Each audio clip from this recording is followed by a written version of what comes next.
Salut à tous, mon bureau Linux, j'espère que vous allez bien. Aujourd'hui, on va voir la Big Linux, qui est une distribution qui a commencé en 2004, basée sur Ubuntu. Ils ont changé après de base en 2017, ils se sont basés sur Deepin avec deux bureaux, Deepin et Cinnamon, et de nouveau, changement de base en 2021, donc basé sur Manjaro Linux avec comme environnement de bureau KDE Plasma. Donc ces distributions, même si elle n'est pas dans le top 100, c'est pour voir comment ça peut réagir quand on change de base. Heureusement, ils n'ont pas à chaque fois changé de nom lorsqu'ils ont changé, on va dire, de base pour la distribution. Donc on va voir c'est quoi le projet, puis qu'est-ce qu'ils comptent faire, hein. Donc on voit que c'est un centre de développement, ils disent, d'applications pour Linux, donc axé sur la création d'installations pour les utilisateurs, etc. Et aussi pour aider les utilisateurs et les personnes intéressées à acquérir plus de connaissances, on va dire, sur l'informatique.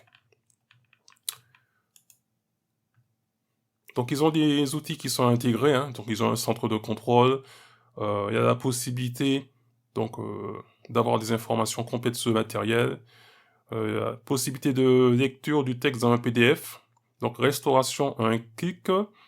Ils ont un outil de détection du pilote et du micro-logiciel, mais ils disent que peut-être qu'on doit installer manuellement des pilotes gratuits ou propriétaires et à garder vos pilotes à jour.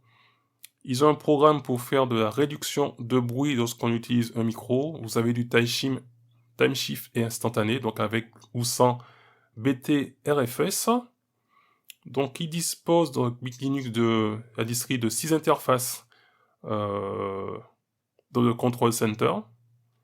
Et vous avez donc le magasin d'applications, donc Big Linux. Donc dedans on va retrouver les paquets en .tar, .pkg, en Flatpak et en API Image. Donc ça c'est par défaut, mais il y a aussi la possibilité d'installer des points .deb ou des points .rpm grâce à un convertisseur automatique. Le système de fichiers par défaut, c'est du BTRFS. Ça c'est pour l'écoute du texte. Et aussi ils ont des applications web et des applications web Google qui sont intégrées par défaut. Alors concernant les ISO, donc il y a trois choix. Donc un noyau en 5.10 si vous avez des machines inférieures à l'année 2011. Ce ISO qui est conseillé, donc c'est avec le noyau 5.15. Et il y a un autre noyau, c'est le noyau 5.19 avec Mesa.tkg. On a besoin d'un processeur AMD ou Intel récent. 4 Go de mémoire, 40 Go d'espace disque. Et là, ouais, donc voilà, donc on retrouve un noyau plus ancien si vous avez des anciennes machines. L'option recommandée, c'est d'utiliser le kernel Mesa. Donc c'est une grande stabilité pour la plupart des ordinateurs. Et puis vous avez aussi avec le noyau 5.19, donc Mesa, un nouveau noyau Mesa TKG. Donc là, ça apporte les dernières nouveautés en matière de prise en charge matérielle et d'optimisation pour vos cartes graphiques. Et puis aussi, c'est une version si les gens recherchent, on va dire, plus de performance dans le jeu. Et puis il y a aussi une chaîne Linux, Big Linux. Donc ce que j'ai fait, donc j'ai récupéré donc l'ISO qui est conseillé, donc qui fait 3 Go 6.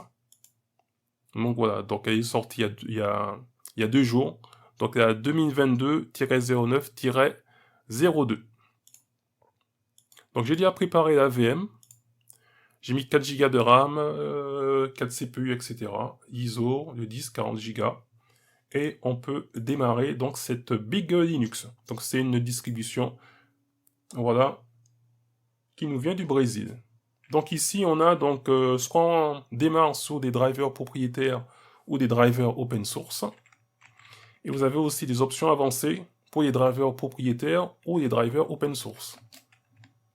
Vous avez au moins 20 options pour le propriétaire et aussi pour le choix de open source. Donc je laisse sur le mode par défaut.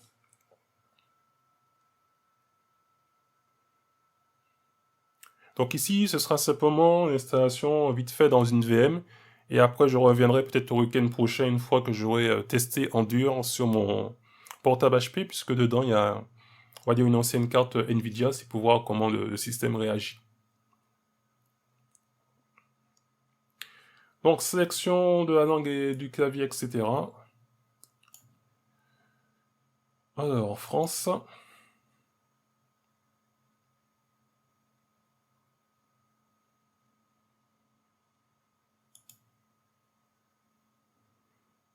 On a un choix du thème des applications, soit en mode clair ou en mode dark.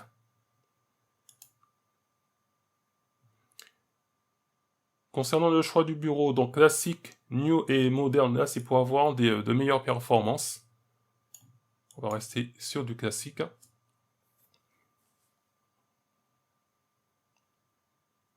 Et Big Linux est en train de se charger.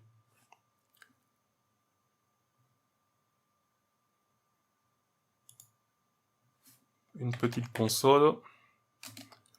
Par défaut, donc NeoFetch est déjà, on va dire, installé. Donc un kernel 5.10.60 Manjaro. Le thème qui est utilisé et les icônes. On ne consomme pas beaucoup. Et on va faire un tour. Regarde, ça concerne VirtualBox, ok. Donc, on a des web applications Google qui sont disponibles, en passant par Waze, Calendar, etc. Les utilitaires. Multimédia, donc on voit que Simple Screen Recorder est déjà installé par défaut, ainsi que l'application pour réduire le bruit du microphone. Dans la partie jeux, Utrix et Steam sont déjà installés. Après, nous avons les navigateurs, donc Brave et Firefox. La partie graphisme. Et après, tout ce que ça concerne, si on veut ajouter ou supprimer des programmes, etc. Et nous avons aussi les web applications. Donc là, il y en a pas mal, en passant par Amazon Music, Jitsi Meet, OpenStreetMap, Spotify, Telegram, Twitch, etc. Ce sera ici. Alors, on va lancer le centre de contrôle. Donc, il voit que c'est l'après-midi.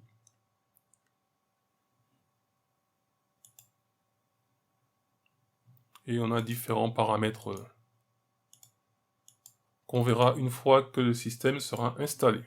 Donc, installons la distribution. Il voit que je suis en mode EFI.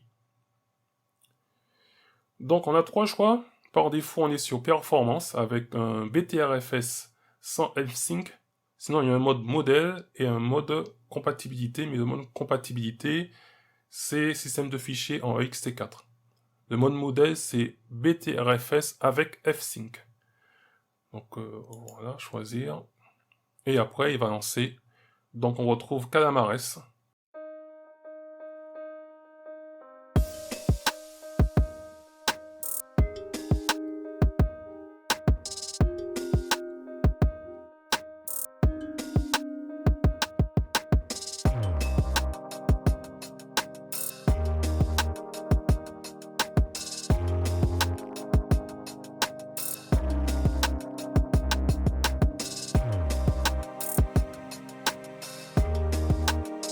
Donc on a une icône pour notifier les mises à jour et on a une présentation de Big Linux. Donc les thèmes, paramètres, etc. Ça, on a déjà vu. Donc on a un mode performance qu'on peut activer ou pas. Accélérateur du navigateur. Ici, l'espèce de lune que vous voyez, donc ça permet de switcher entre le mode clair et le mode son dans une application. Là, c'est pour installer donc le pack de langue. Pour Firefox, etc. Donc là, il demande que le système soit d'abord mis à jour. Et pour le reste, on retrouve donc Brave, que le navigateur par défaut. KDE Connect. Et tous les outils concernant les pilotes et informations sur ce matériel. Le grand magasin, le centre de contrôle, le réducteur de bruit. Voilà. Vous avez un filtre à bruit à activer ou sinon activer le démarrage automatique. Et après, tout ce qui concerne les réseaux sociaux, etc. Et là, on va dire qu'on a fait les premières étapes pour utiliser, on va dire, Big Linux. Je vais reprendre la console. Donc, un petit NeoFetch, et puis on va faire un petit voir la place prise sur le disque dur, la partie racine, etc.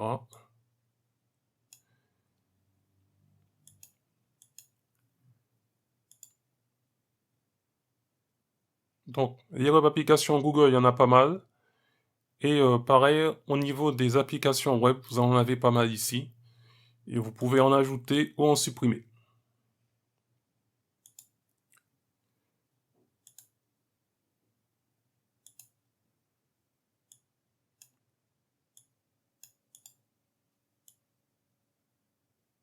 Voilà, vous pouvez désactiver ou activer les applications web, etc. On va lancer donc le centre de contrôle.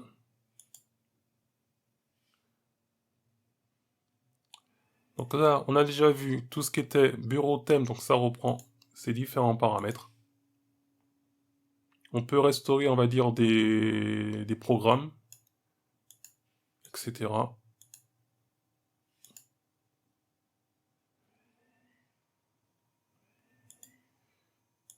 Ici, c'est pour avoir des informations système. Je vais essayer de travailler. Installation, par exemple, des noyaux. Donc, base Manjaro.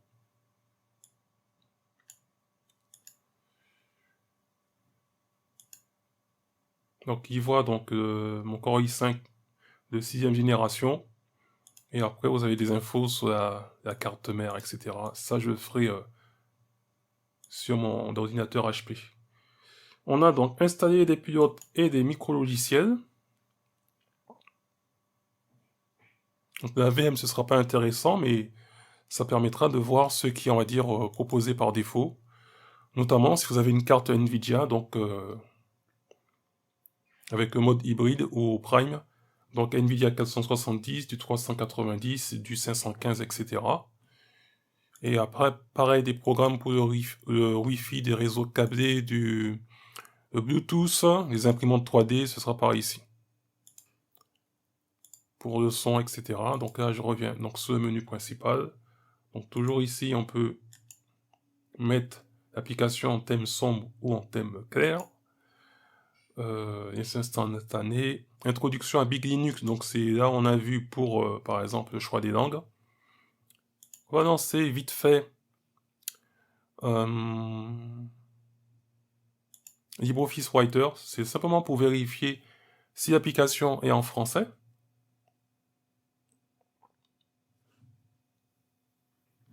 Non, donc on va mettre à jour d'abord le système et on verra par la suite. Moniteur, écran, Snapdrop, son et microphone. À propos,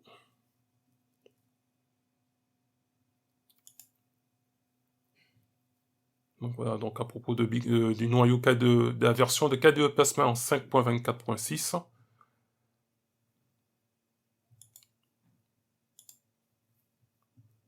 Le Big Store, si on veut ajouter ou supprimer des programmes.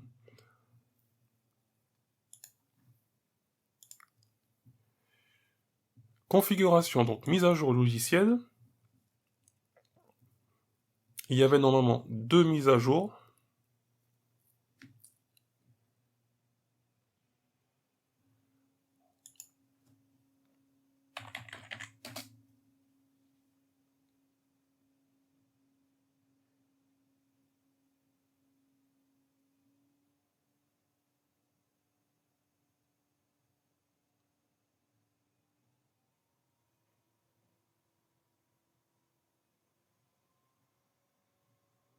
Donc le système est à jour. Je relance le centre de contrôle. Donc on va aller sur l'introduction à Big Linux. Alors, il y a peut-être un autre moyen de trouver le pack des langues, mais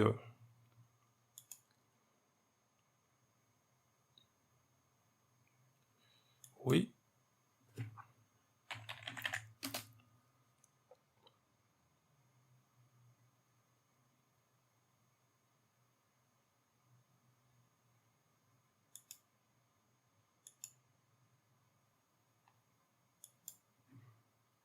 Normalement, LibreOffice devait être maintenant en français, ainsi que GIMP et compagnie. Ok. Version donc 7.3.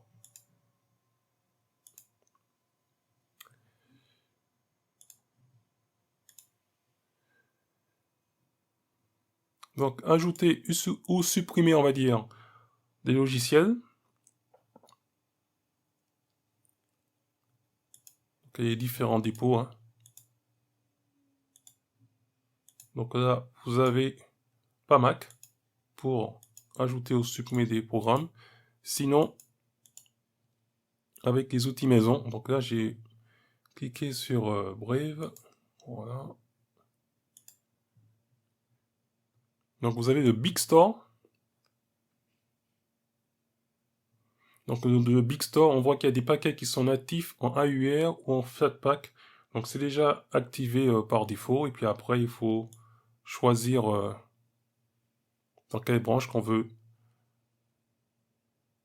une application. On va mettre par exemple Kdenlive pour voir ce qui est proposé.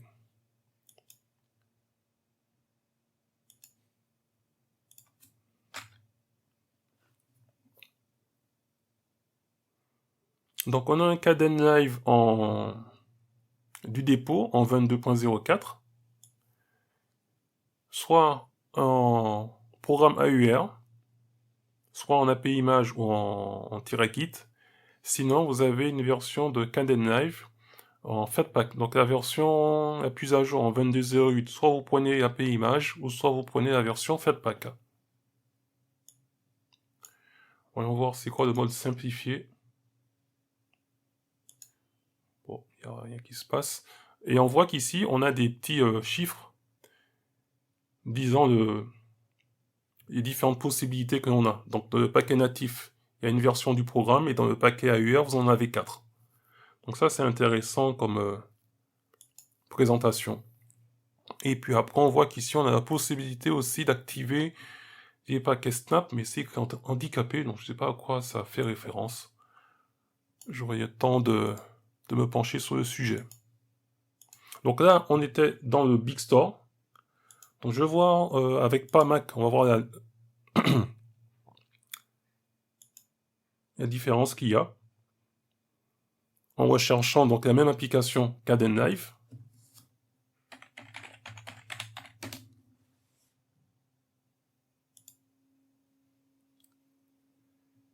Donc avec Kdenlive, on a donc le choix avec celui qui est dans les dépôts officiels, et puis après dans le paquet Flatpak, et après les autres paquets qui se trouvent dans AUR. Donc voilà.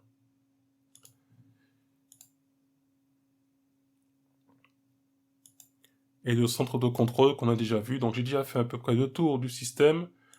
On verra après le reste sur mon portable avec la carte Nvidia pour voir comment réagit le système. Et là, on retrouve simplement donc les différents fonds d'écran qui sont, on va dire, installés par défaut sur cette Big Linux.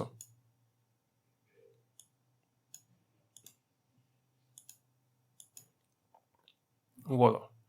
Je ne serai pas plus long. La suite, ce sera sûrement le week-end prochain, si j'ai le temps de l'installer sur mon portable HP.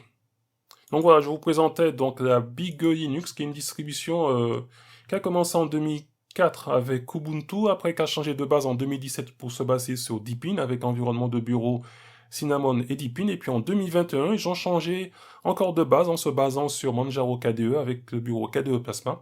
Donc dans 5 ans, je sais pas s'ils seront toujours basés sur l'environnement, on va dire, Manjaro Linux, mais en tout cas, sur computers qui sont gardés au moins le nom de Big Linux, c'est toujours mieux. Parce que si à chaque fois qu'ils changeaient de base, ils changeaient de nom de distribution, on serait un petit peu perdu. Donc voilà, donc je fais mes premiers tests sur cette distribution, et puis on fera des tests en dur la semaine prochaine sur mon portable HP. Je vous dis à très bientôt pour une prochaine vidéo, et en attendant, gardez la forme et la santé. Bye bye!